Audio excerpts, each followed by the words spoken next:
Ashley Davis. I'll be performing the lumbar orthos today. So we're going to start in a supine position, and we're going to start with a straight leg raise. So I'm going to take the patient's leg, and we're just going to raise it.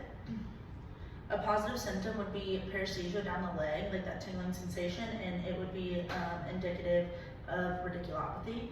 The next test is going to be regards, and it's the same thing. We're going to raise the leg past 30 degrees, ask the patient if they have pain, and then we're going to flex the toe. Again, this would be paresthesia down the leg would be the symptom and the positive sign, and it would be indicative of sciatica or radiculopathy. Next, we're going to do an active straight leg raise. So I'm going to ask the patient to lift one leg for me and ask them if they have pain. If they do have pain, I'm going to push on the hips and see if it relieves any of that pain. Go ahead and relax. And this would be indicative of a lumbar strain, and you would feel localized pain in that low back. Next, I'm going to do thigh thrust. I'm going to take the patient's leg like this. I'm going to bend it. I'm going to place my hand underneath their PSIs. I'm going to bring it back, and then I'm going to push in a P-to-A motion on the leg and ask if they have pain. This, if they do have localized pain over the PSI's area, it would be indicative of SI joint dysfunction. I'm also going to do SI joint distraction, so I'm going to cross my hands and distract the iliac joints right here on that ASIS. And then I'm going to ask the patient if they feel relief of pain or if it hurts worse when I do that. And again, they would feel, if they do feel pain on the posterior lumbar region, it would be indicative of SI joint dysfunction. And then I'm going to ask the patient to flip on their side. And I'm going to put my hand right on that top of that iliac crest, and then I'm going to push down, creating iliac compression or sacral compression. And then I'm going to hold here for 30 seconds.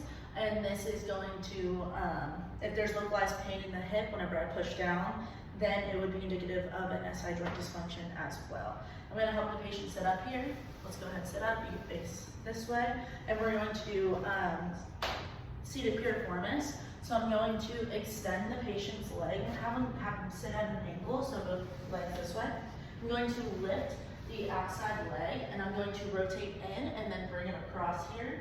And pain in that buttock region, like localized pain in that buttock region, would be indicative of piriformis syndrome. We're also going to do Sund's test while we're here, so I'm going to sit next to the patient, and we're going to go step by step. So first I'm going to ask the patient to nod their head, and then we're going to lean forwards, and each step I'm going to ask them if they have pain, and then I'm going to extend the leg right here, and ask them again if they have pain, and then I will flex the foot right here and ask them if they have pain. The pain should be would present as paresthesia down one or both legs. This test could be for radiculopathy or myelopathy. You can do both sides on all of these as well. Next, we are going to do sacral thrust. You can go ahead and lay down on your stomach. And I'm going to come on the side of the patient. I'm going to grip my hand and give it a positive reinforcement. And I'm going to go right on that sacrum. I'm going to push, and then I'm going to push 3 times, and then I'm going to hold. And after I hold for 30 seconds, it should create localized pain in that sacral region. And this can be indicative of, if it's a positive test, it will be indicative of SI joint dysfunction as well. Next, I'm going to perform a Springs test. And on the Springs test, I'm just going to go up the spinuses right here, asking if they have pain at any region. And if they do have pain, it would be localized in that area, and this could be indicative of lumbar instability. I would follow this test up with a prone instability test. Actually, we're going to do passive lumbar extension first. So I'm going to ask the patient to fully relax, and then I'm going to lift your legs as one. So go ahead and straighten out your legs. And I'm going to lift and ask if they have any pain when I lift. I'll go nice and slow.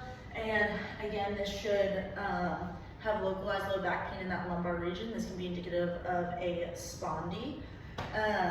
And now we're going to do prone instability test. So I'm going to ask you to stand up for me, and I'm going to show them where to place their hips. I'm going to table out a little bit.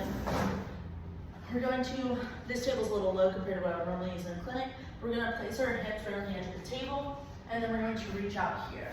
So go ahead and do that. Awesome. And then at first, this test does 2 parts. So I'd ask the patient if they know they have any stress or any pain with shear stress. If they say no, I'll perform the test. So I'm gonna go up the spine, pushing, and then I'm gonna ask if they have any pain when I go there. And then say they are have pain at a certain lumbar level, I'm gonna ask them to extend the legs up off the ground.